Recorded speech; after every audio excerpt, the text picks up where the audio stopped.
take a look at the 60-minute chart of the S&P 500. You can see in here that Monday had a dip and then, as usual, moves back to the upside in there. Let me just grab my pointer in here so that I can make a point in each of these days. Gotcha now. So this move to the downside, as usual, didn't cause any problem. Sunday night, Janet Yellen had a speech, totally confused on how she got low inflation, but still on course for hikes. Janet, I can explain that to you. What happens is the Federal Reserve builds bubbles.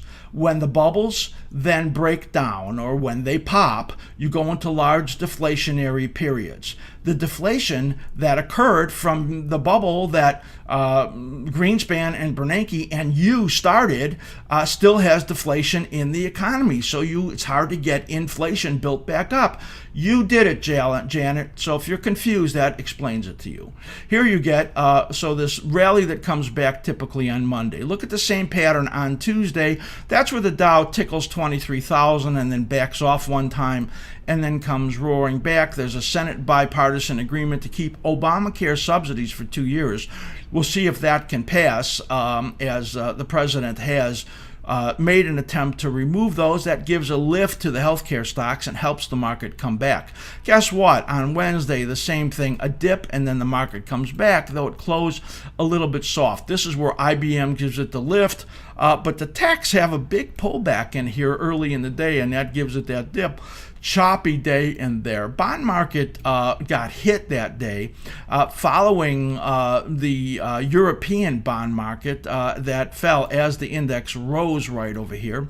And of course, that IBM earnings helped it early the previous day after they reported. So IBM earnings giving the market a lift there. Now, here's what happened on Thursday. Thursday overnight, as the Hong Kong market closed, there was a big crack of over 2% on the close, and that really got everybody nervous. And then news came out that Apple has some iPhone 8 woes. The rumor is, and this is I haven't heard anything that really confirms it, that they have cut their iPhone 8 orders in half because demand is very low. So the market got hit very hard on both of those.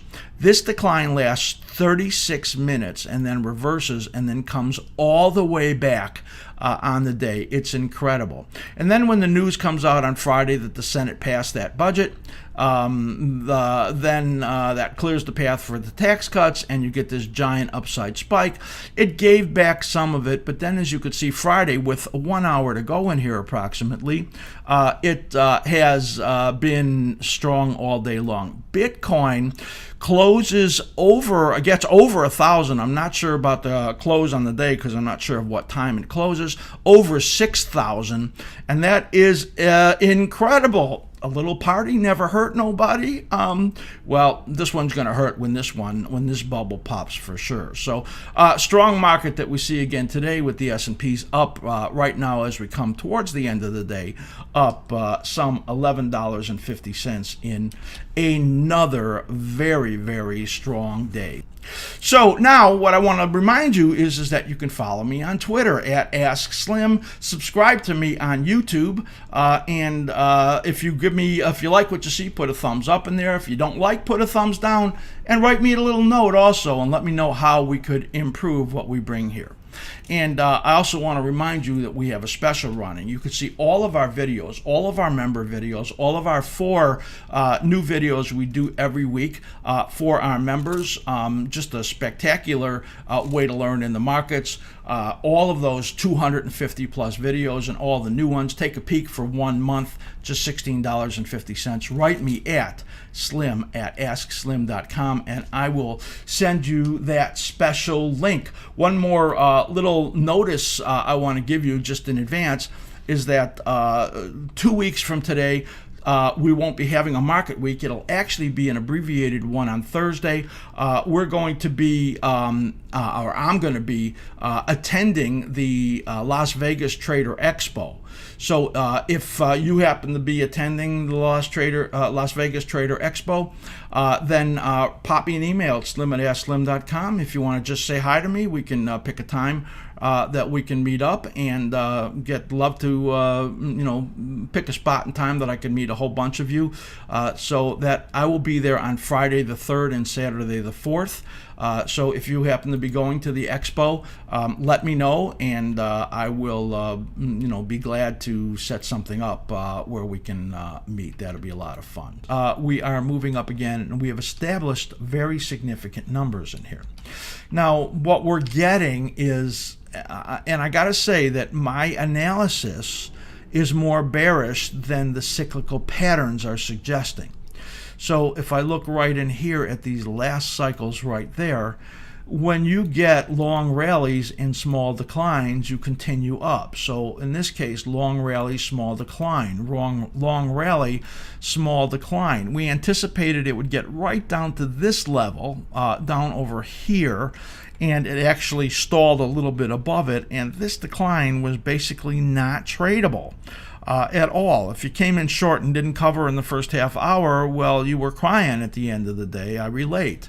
And now we move up, as you can see right here, getting up to 25.74. And the way that we have this analysis drawn is that it's likely to roll over. The reason is because of the intermediate patterns are suggestive, and also we have so many chart cycles on stocks that are pointing to lows in January, rolling over and going down into January, late December, January. So we believe that this upward pattern is going to roll over. We have a negative bias based on our intermediate read. That's the problem that we're suffering with these long rallies and almost untradeable brief declines that you see right there. Now we're only 2 days into the advance. It's pretty hard to get a peak on the second day. We're going to look for the next week to be fairly choppy in here, not be able to make much upside ground. And then out over here, this is about a week and a half from now, that it rolls over. We're going to call it rolling over by late week and then starting to move down. This is a very key level, the low that we made last week right there. That's the short-term cycle bottom, 25.48. If it gets down close to that, it's going to be a very bad sign and say that I'm right about it topping. In the meantime, I'm owning that my bias is more negative than the cyclical patterns should have me being, and it's really based on longer term patterns, and that's what's really had me thrown off in here. Can you imagine a 36-minute decline there, and that's all we get into that period that we're looking for? That's exactly 18 days from this last low, which is right in here, spot on, and then rallying again. So the next low is out over here in the middle of November, and all of this trading in here is going to tell us a story if I'm right about that. Here you can see that we're getting a little bit overbought, but look at the monstrous upside momentum that we're seeing in the S&P 500.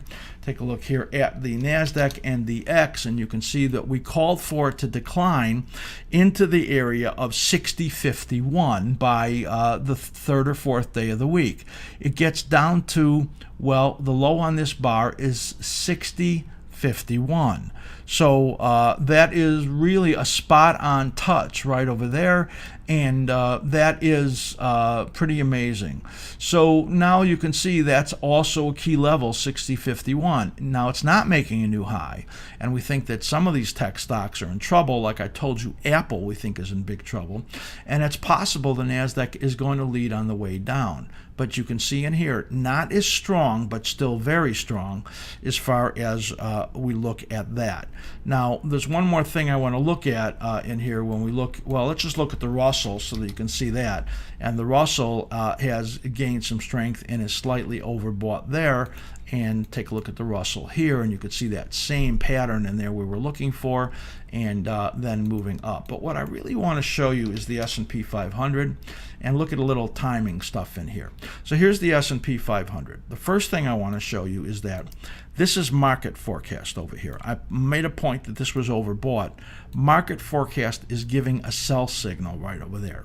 We have not had a market forecast sell signal in the longest period of time. If you look over here, you get a sell signal right over there in market forecast.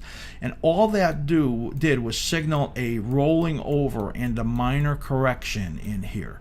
They're pretty hard to get, and when you get really strong markets, sometimes they don't give you the most that they can. Here's a sell signal right over here. It called the top, and there was a pretty sizable break right there of some 80-something points in the S&P 500. So this one about 78 points, this one about 70 points, but you didn't really get a sell signal in there. So we have a sell signal now, and that is going to be important. Let's go back to here, and you'll notice in here that we project this rolling over at around the 24th or 25th of the month. That's the date that we're projecting the high. We talked about this last week in the VIX. And I'm going to show you one more time in here as we look at this. So we're going to put up the daily VIX in here. Now what I said was I thought that the VIX would continue to go down into this date. This is the 24th or 25th of the month, right over here. It had this panicky move to the upside over here, but you could see it couldn't even hold it for the day and then move lower again. This says 2-3 days in here potentially for the VIX to be struggling and then move up. That's the next period of weakness right over there in the stock market, and that is that area that I have it turning over in the S&P 500 daily chart. So that's to me very important, and I think that implied volatilities are going to soar on the upside in late October and November as we get into a much weaker period for the stock market. I hope you enjoyed that video. Be sure to subscribe to our YouTube channel, and also go to AskSlim.com and become a Level 1 member. No cost to you, and we have some special videos for you to see. I know you'll enjoy them.